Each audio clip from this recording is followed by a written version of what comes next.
মাত্র 5টি ভুল যদি না করেন তাহলে জবা গাছে ফুটবে অগণিত ফুল। এই 5টি ভুল যদি না করেন তাহলে জবা গাছে আসবে অগণিত কুঁড়ি। কুঁড়ি হলুদ হয়ে ঝরে পড়বে না, পাতার সাইজ বড় হবে, ফুলও বড় হবে। কোনো রকম মার্কেটের ফার্টিলাইজার সার ছাড়া সম্পূর্ণ ঘরোয়া খাবারে কিভাবে অগণিত ফুল ফোটানো যায় জানতে হলে আজকের এই ভিডিওটি সম্পূর্ণ দেখতে হবে। কেন জবা গাছের কুঁড়ি ঝরে পড়ে, কোন কোন ধরনের খাবার বাগানের জবা গাছে প্রয়োগ করতে পারবো, সব কিছু ডিটেলসে এই ভিডিওতে বলবো। তার আগে আপনারা ভিডিওটি সাবস্ক্রাইব করে পাশে থাকা বেল আইকনটি প্রেস করে দেবেন। হ্যালো ফ্রেন্ডস, আমি মৌমিতা। আমি আবার চলে এলাম আমার গার্ডেনিংয়ে একটা নতুন ভিডিও নিয়ে। আশা করি আপনারা ভালো আছেন, সুস্থ আছেন। আপনারা সম্পূর্ণ ভিডিওটি দেখুন। আমি 5টি ভুলের কথা এই ভিডিওতে বলবো, যে 5টি ভুল আপনারা না করলে আপনারা প্রচুর পরিমাণে জবা গাছ থেকে ফুল এবং কুঁড়ি পাবেন। যদি দেখেন সফট প্রুনিং করার পরও জবা গাছের গ্রোথ থেমে আছে, তাহলে জানবেন প্রথম ভুলটি আপনারা অজান্তেই করে ফেলছেন, অর্থাৎ জবা গাছ ঠিকমতো রোদ পাচ্ছে না। জবা গাছকে মোটামুটি 3 থেকে 4 ঘন্টা পর্যাপ্ত রোদে রাখতে হবে। সকালে রোদটা অর্থাৎ 8টা থেকে 11টা বা 11:30 পর্যন্ত রোদ জবা গাছের পক্ষে খুবই দরকারি। দুপুরে যে রোদটা, প্রচণ্ড কড়া রোদ, জবা গাছকে যতটা সম্ভব না দেওয়া যায় ততই ভালো হয়। জবা গাছকে সেই সময় শেডযুক্ত স্থানে এনে রেখে দিতে হবে, অথবা প্রচণ্ড রোদ যদি পায় তাহলে সকালে এবং বিকালে জবা গাছকে ঠান্ডা জলে স্নান করিয়ে দিতে হবে। জবা গাছের কুঁড়ি হলুদ হয়ে ঝরে পড়ে, এর 2টি কারণ হতে পারে।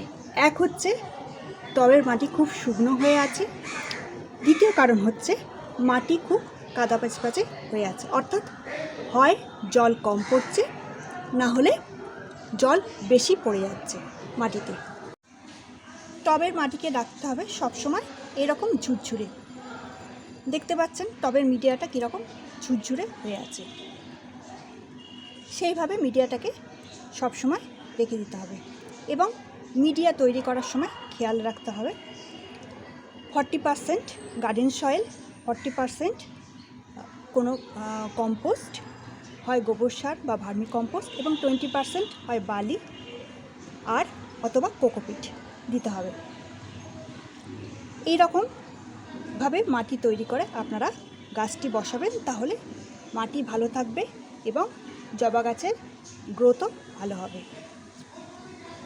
অর্থাৎ কুঁড়ি হলুদ হয়ে ঝরে পড়ার পেছনে আপনারা যে দ্বিতীয় ভুলটি করে ফেলছেন সেটা হলো গাছের মাটিতে, অর্থাৎ জবা গাছের মাটিতে আপনারা বেশি করে জল দিয়ে ফেলছেন, নয় কম জল দিয়ে ফেলছেন, পরিমাণ মতো আপনারা জল দিচ্ছেন না।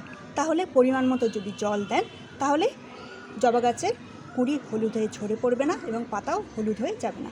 সবসময় খেয়াল রাখবেন টবের মাটি যেন এরকম ঝুরঝুরে থাকে। যদি খুব মাটি কাদা প্যাচপ্যাচে হয়ে যায়, বেশি জল পড়ে যায়, তাহলে আপনারা টবের মাটিকে খুঁড়ে দেবেন এবং মাটিকে রোদ্দুরে রেখে দেবেন, তাহলে মাটি কিছুটা শুকনো হয়ে যাবে, দিয়ে ঝরঝরে হয়ে যাবে।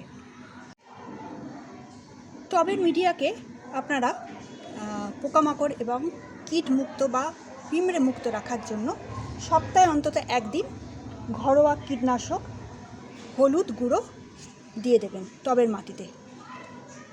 এইভাবে হলুদ গুঁড়ো চারদিকে টবের মাটিতে ছড়িয়ে দেবেন, তাহলে পোকামাকড়, পিঁপড়ে, অন্যান্য কীটের আক্রমণ টবের মাটিতে হবে না। তৃতীয় যে ভুলটি আপনারা করে থাকেন সেটা হলো শুকিয়ে যাওয়া ফুল, অর্থাৎ বাসি ফুল আপনারা গাছেই রেখে দেন। না, সেটা করবেন না। শুকিয়ে যাওয়া ফুল বা বাসি ফুলকে বৃন্তসহ ছিঁড়ে দেবেন। এতে করে গাছ ভালো থাকবে এবং গাছের শক্তি বৃদ্ধি পাবে।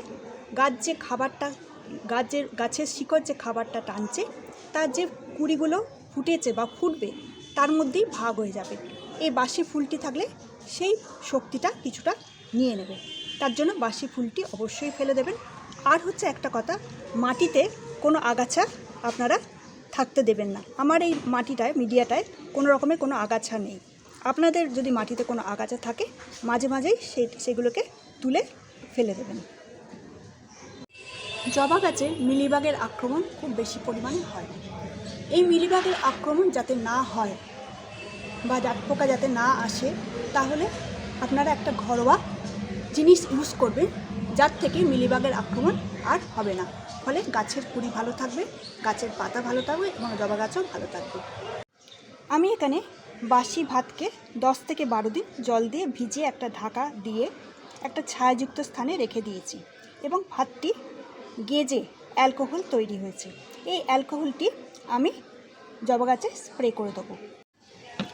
এইভাবে সন্ধেবেলা আমি এই তরলটি সমস্ত গাছের পাতায় কুড়িতে যদি আমি স্প্রে করে দিই, তাহলে যে কোনো ধরনের কীট অর্থাৎ মিলিবাগ, জাটপোকা যেগুলো জবা গাছে খুব ক্ষতি করে, তার আক্রমণকে অনেক বেশি পরিমাণে প্রতিহত করা যায়। ফলে জবা গাছ খুব সুন্দর, খুব ভালো, সুস্থ থাকে, কুড়িও ঝরে পড়ে না, কুড়িও পোকার আক্রমণ থেকে ভালো থাকে। 4 নম্বর যে ফুলটির কথা আমি আপনাদের বলবো সেটা হলো টবের ড্রেনেজ সিস্টেম। আপনারা সবসময় টবের ড্রেনেজ সিস্টেমকে ভালো রাখতে চেষ্টা করবেন, যাতে যে টবে মাটিতে আপনারা জল দেবেন সেই জল যেন সম্পূর্ণরূপে টবের নিচের ফুটো দিয়ে বেরিয়ে যেতে পারে। ফুটোটা ক্লিন রাখতে হবে, মাঝে মাঝে খুঁচিয়ে দিতে হবে যাতে ফুটো দিয়ে সম্পূর্ণরূপে জল বেরিয়ে যেতে পারে। টবের নিচে কোনো রকমের জল যাতে দাঁড়িয়ে থাকতে না পারে বা জমতে না পারে। যদি জমে তাহলে গাছের শিকড় পচে যাওয়ার সম্ভাবনা থাকে, আস্তে আস্তে গাছটিরও বৃদ্ধি কমে যায়, শেষে গাছটি মারাও যেতে পারে। 5ম যে ভুলটি আমরা করি বন্ধুরা, সেটা হলো গাছে ঠিকমতো খাদ্যের অভাব। গাছে খাবার দিচ্ছি অথচ গাছে যে ফুল ফোটানোর জন্য বা কুড়ি আনার জন্য যে খাবার, পটাশিয়াম নাইট্রোজেন সমৃদ্ধ খাবারের যে দরকার, সেই মতো খাবার গাছ পাচ্ছে না। এর ফলে গাছের কুড়ি আসতে দেরি হয় বা গাছের কুড়ি আসে না, গাছের ফুলও ঠিকমতো ফোটে না, ফুলের সাইজ বড় হয়, পাতার সাইজ ছোট হয়, গ্রোথ কমে যায়। আমি এবার দেখাবো সম্পূর্ণ ঘরোয়া পদ্ধতিতে নাইট্রোজেন এবং পটাশিয়াম সমৃদ্ধ খাবার, কি খাবার গাছকে আমি দেবো।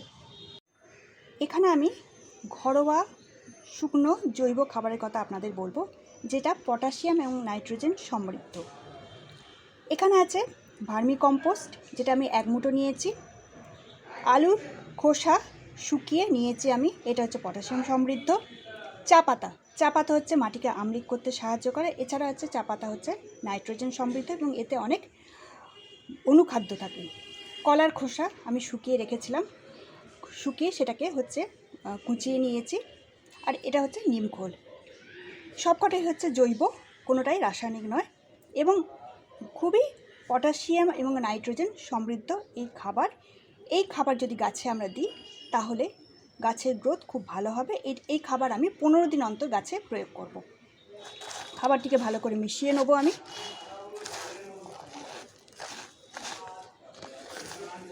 সব খাবারটাকে ভালোভাবে আমি মিশিয়ে, এটা হচ্ছে আমি একটা গাছে আমি প্রয়োগ করব।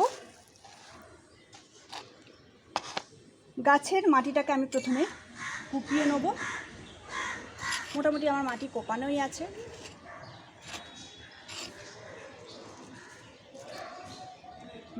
খাবারটি দেওয়ার আগে মাটিকে আমি কুপিয়ে নিলাম এবং সমস্ত খাবারটি আমি গাছের টবে প্রয়োগ করলাম। এরপর আমি মাটির সাথে ভালোভাবে খাবারটি আমি মিশিয়ে দেবো। যতটা সম্ভব আমি মাটির সাথে খাবারটিকে ভালো করে মিশিয়ে দেবো।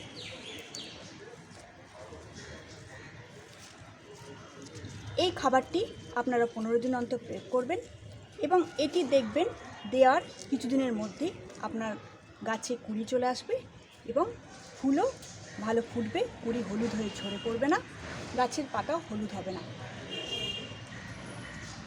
এরপর আমি কি করব, গাছে ভরপুর জল দিয়ে দেবো।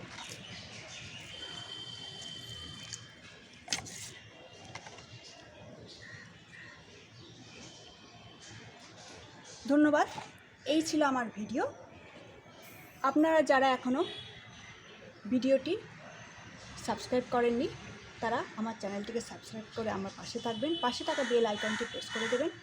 ভিডিওটি ভালো লাগলে লাইক দেবেন, কমেন্ট করবেন, কোনো অসুবিধা হলে কমেন্ট করবেন। এবং ভিডিওটি শেয়ার করে দেবেন। ধন্যবাদ।